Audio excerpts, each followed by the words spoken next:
Hi everyone, welcome back to another episode of the Rhondda podcast. So this week I have a very special guest joining me, which I'm really excited about for the opportunity. So it's the one and only Bagsy. How are you? I'm good, thank you. Yes, and I'm sure most of you know he's known for his fantastic artwork. So firstly, can you tell us, when did you start doing your drawings?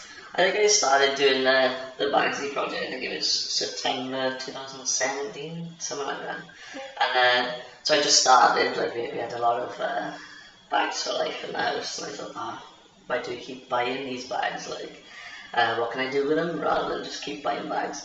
And I thought like it was really like problematic about a bag for life being like not for life, we keep buying them all the time. So I started as a bit of fun drawing on some bags, like, and leaving them around supermarkets for people to find them.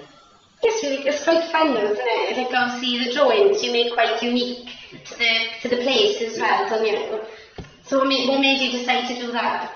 I just wanted to celebrate like the Rhondda and the valleys, and celebrate the people and the histories really. And I thought people wouldn't expect it as they go into a supermarket. There's maybe like this national supermarket and like across nationwide and that. And I thought they wouldn't expect something just valleys based to be drawn on the bags. So. Yes, good. Have you always been good at art? Yeah, it's always been an interest, like, and so I'm so happy that I've started this project. And you do all the drawings with Biro. Do you ever make a mistake? Because if I'm drawing, I draw a pencil. I thought like, yeah, that's an element, like you can't rub it out, but I guess it is what it is, and you know what I mean. Some people just judge it by a little doodle. I thought that like a little doodle on a bag, and people will can see it was just a doodle on a bag. Yeah, it's gone really successful. Obviously, people loving what you do. And so far, so your artwork has included familiar Rhondda Valley landmarks, so such as you've done the miner and his family statue in Tom Handy, yeah?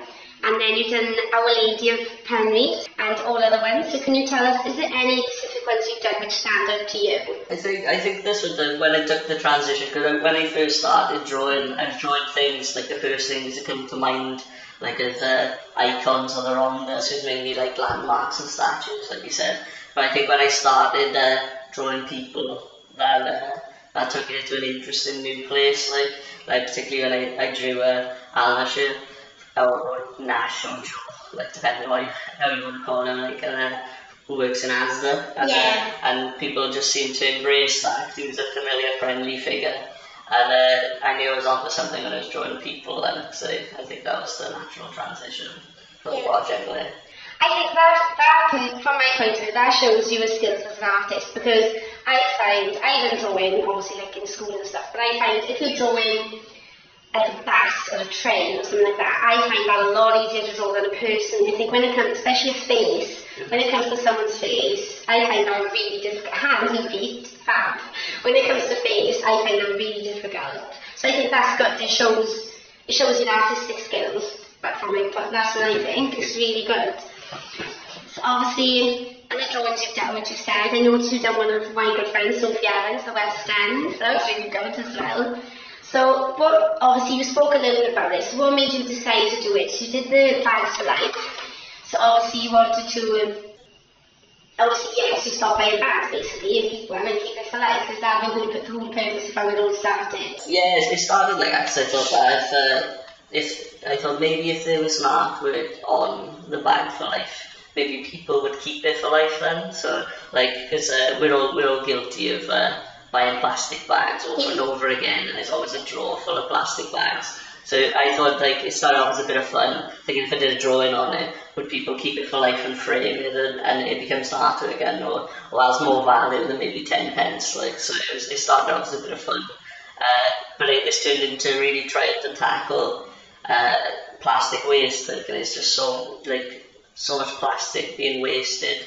That's why I sort of progressed onto the sustainable printed cotton bags that could be reused, because I thought like you've got to tackle these worldwide problems just in your local communities first, before you can change anything. Yes, really good. And obviously I've seen you do bags, and now it's progressing onto t-shirts now. So and obviously is that because it's progressing and people are giving more interest? Yeah, with the project, I think sort of after the initial phase of me deciding what to draw and stuff, like I've been lucky enough to build a community around the work that kind of dictates the direction of the project. So they'll suggest people to draw, or they'll suggest things to do. So it's mainly demand. People saying, oh, you should do t-shirts, you should celebrate the valleys, like with it every day. So it wasn't really a decision of mine, it was just through people asking for them. Right. And thinking, alright, I've got to print t-shirts, I've got to print bags. And that's how the printed bags came about. And I thought, I've got to learn how to print bags now myself, like, Yeah. so I can make something that's like 100% the Rhondda, like, you know. I think the cotton bags are better myself personally. I know you do the bags for life, but they don't, like plastic bags they don't last for life. So I do think the cotton bags are really good. And also, I think where you're doing them personal to business, and like your supermarkets, it's branding your business as well, isn't it? So I think that's really, it's awesome. It's obviously, and it's really unique to them, like no one else has that. So yeah, I think it's awesome.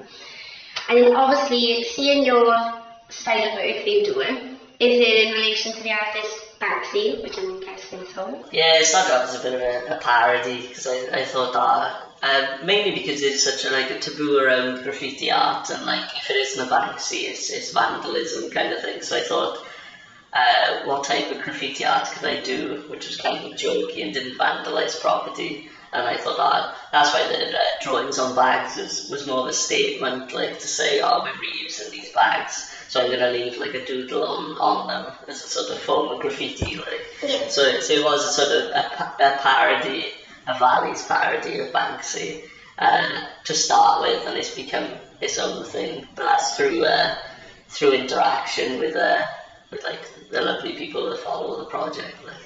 So did his style of work inspire you? Because obviously I like certain artists as well, and I do like his work as well. Is that what inspired you? Because I do see that the style of drawing is quite similar as well, isn't it? I think like I was never sort of a big fan of his work, but since doing the project, I can appreciate it more. I always liked maybe the audience's response to the work. So how the audience would claim ownership and they'd set like a fence around the work and they want to protect the work. So I'm glad that this project has done similar things that people want to protect maybe my anonymity, as well as they want to protect the themes that are in the work, so they'll suggest things. So it's almost like the community claims ownership of the work in a similar way to Banksy's viewers as well. Like. Yes. So. Yeah, because like obviously people are really, I don't know why, but like graffiti, people get really negative on things like that, don't they? And I don't know why, because I think if it looks good, it's art at the end of the day, it is, isn't it? So I think people should promote it, not be negative about it. And obviously, with the podcast that's promoting the values, it seems like you would do the same for art. It is, isn't it? I think it's really good. They're showing like all the fantastic history of the Rhondda Valleys, it's showing artwork. I think it's fabulous. And then obviously you have also done work with charities, so you've auctioned bags off to raise money. So can you tell us a little bit about the Welsh charities that you've worked with? Yeah, I think it was the first Christmas that I did a charity auction, mainly because there was interest in the drawings on the Bags for Life, and I thought at Christmas time everyone feels charitable, but you feel like you want to do something at Christmas time, and it's something I'd like to build on each year. But or throughout the year as well. But at the first Christmas, I thought, I want to give away the drawings to each of the charity shops. So I think it was 10 of us in Trinity. I think it was the Oxfam one as well. This was like a year and a half ago. But so I just posted the bags through. I think I contacted them on social media saying, we're in the window, saying we'll have a charity auction, and whatever the highest bid is for each one, like that goes to the charity. And I think each drawing went over like £60 maybe each one, which was good considering it was only the first few months. And I think it was 4 or 5. I think it was Friends of the Animals as well. I think it was either Trilky or Ton one. So I thought that Christmas I'll do that one. And last Christmas it was mainly people who had helped me in the project that year. I was painting the windows for free at Christmas, like, so I thought there was like nice things to do at Christmas to sort of give back, like, because there's lots of lovely people who supported the project. Like. Yeah, I bet you're going to stood out. I couldn't do it. Mine was a little story window, and I didn't have anything on my window. Oh no! So bland. Oh my god. Mad, Alice. You think you go between stuff. So sad. And obviously with your products, so the bags, t-shirts, and obviously any further products that come. And if people want to place orders, the link is online on your page on Instagram, yeah? Yeah, like you can find it online. It's bagsybags.net. Like, but yeah, you can find it on social media, like Facebook, Twitter, Instagram. Okay, awesome. Cool. And if I want a product, so if I want from a new studio, can I order one? Like the best one? Yeah, I do sort of commissions with work as well. Like, so yeah.